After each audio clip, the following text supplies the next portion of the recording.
Les informations, bonsoir. Un groupe de personnes voudrait que l'âge d'aller à la retraite soit le même pour tout le monde, que l'on soit nommé par la Constitution ou qu'on soit un salarié ordinaire. Une association basée à Saint-Louis a tenu hier une réunion publique afin de connaître l'opinion du public sur la question de fixer le même âge d'aller à la retraite pour tout le monde.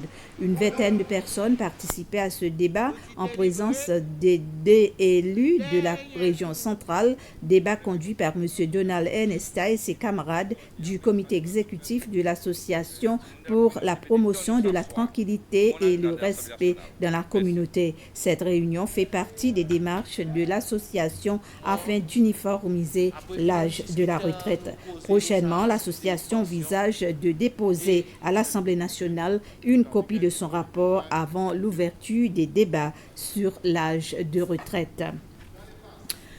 Un couple allemand en visite de lune de miel aux Seychelles a reçu un accueil spécial ce matin à l'aéroport international de Pointe-la-Rue.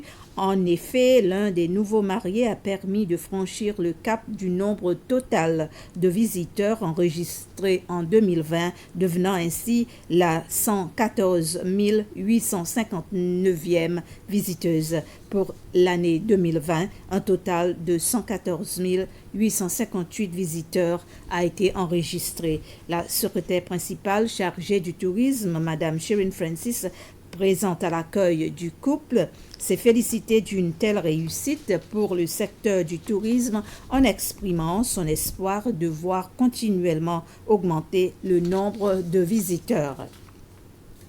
La division des sciences, technologies et innovations, l'ex-NISTI, va bientôt entreprendre un sondage sur la recherche et le développement. Ce sondage exige la participation de toutes les entreprises et organisations, y compris le domaine de l'éducation supérieure. La division des sciences, technologies et innovations souligne que le niveau du développement des pays dépend des finances et des efforts engagés dans la collecte des données, en ajoutant que les résultats de ces recherches pourraient attirer des investisseurs étrangers.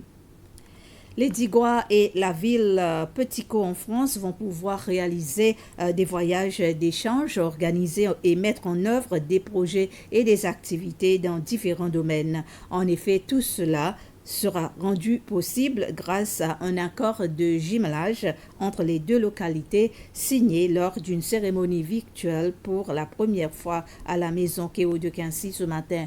Petit-Caux est une communauté de Normandie.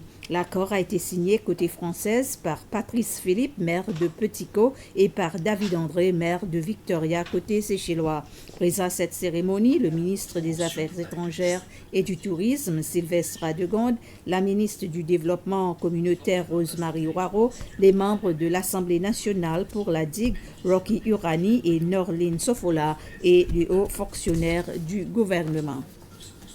Ainsi s'achève ce résumé d'informations. Merci de votre attention et bonsoir.